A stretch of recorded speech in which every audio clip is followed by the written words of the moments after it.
Welcome to Animeconomy. We all like to think we're in control of our lives, right? But what if unseen forces are quietly shaping our destiny? What if the real path to freedom isn't about some grand revolution, but about the simple, everyday economic choices we make? This is the story of how your wallet and your liberty are way more connected than you think. Our guide in this battle is Milton Friedman's classic, Capitalism and Freedom, and his core message, captured right here, is absolutely revolutionary. The state is supposed to serve you, not the other way around. Now, this isn't just some political slogan. No, it's the very foundation for a life of purpose and choice. This is the story of your freedom and how you can start to claim it. So, let's get into it. Our first mission is to actually see the invisible chains, those subtle forces that can hold us back without us even knowing they're there.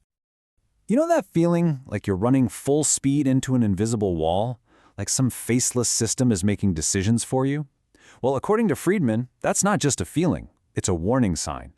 It's a signal that your power to choose, the very core of your freedom, is being quietly stripped away.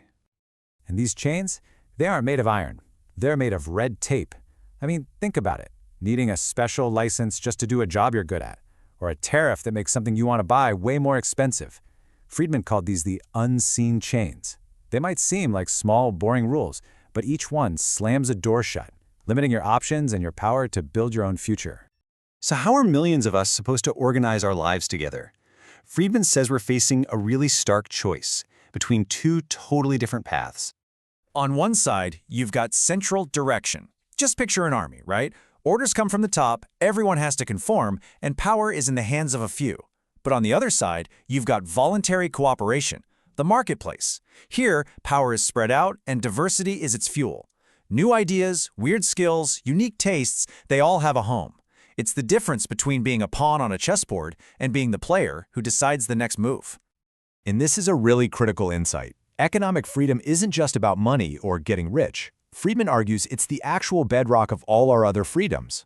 I mean, think about it. If the government is the only place you can possibly get a job, how free are you to criticize it? If you can't raise money for an unpopular cause, how free is your speech really? Your economic independence acts like a shield that protects your political voice. And this quote just nails the engine of the marketplace. See, it's not a zero-sum game where one person has to lose for the other to win. When you freely decide to buy a coffee, it's because you want the coffee more than the cash, and the barista wants the cash more than the coffee. You both walk away better off. No one was forced, no commands were given, just mutual benefit, creating value out of thin air. But what happens when we forget about this whole principle of voluntary cooperation? Well, concentrating power, even with the best intentions in the world, can have some pretty disastrous results. Let's talk about a real-world story. Back in the 1930s, as the storm clouds of World War II were gathering over Europe, one of Britain's most important voices was totally silenced. And get this, he wasn't silenced by an enemy. He was silenced by his own government. And here's the kicker. The BBC's monopoly was literally created for the public good. But in reality, it meant that a man trying to warn his country about the rising threat of the Nazis, Winston Churchill, was shut down for being too controversial. A single organization had the power to decide which ideas were okay for an entire nation to hear. And that is the danger of centralized control. This story really forces us to ask a tough question, doesn't it? How can we possibly protect free speech when just one entity holds the microphone? It shows that concentrating power, even for good reasons, can backfire and end up silencing the very voices we need to hear the most. You know, if this message is resonating with you, maybe take a moment to share this explainer with someone you know who really values open debate.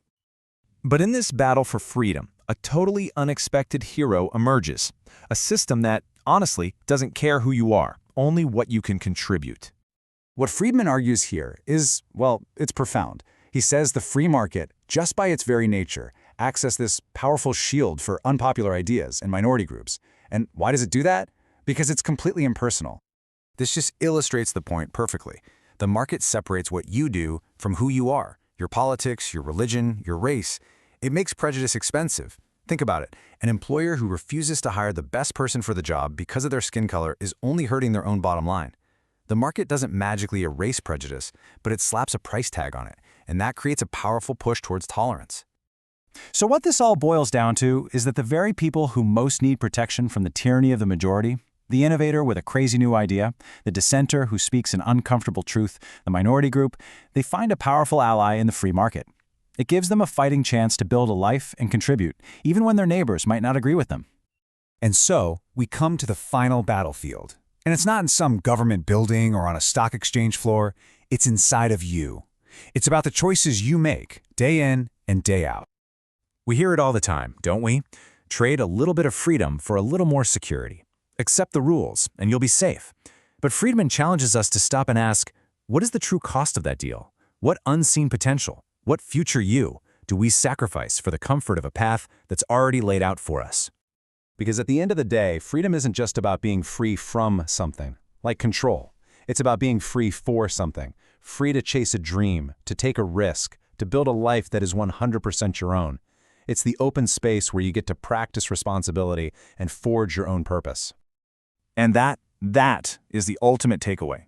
In any situation, no matter how tight the constraints, the power to choose your response, to use your own judgment, that power always remains. That is the indestructible core of your liberty. It's a discipline. It's a commitment to seeing the options in front of you, to taking full responsibility for your actions, and to defending the right of everyone else to do the same.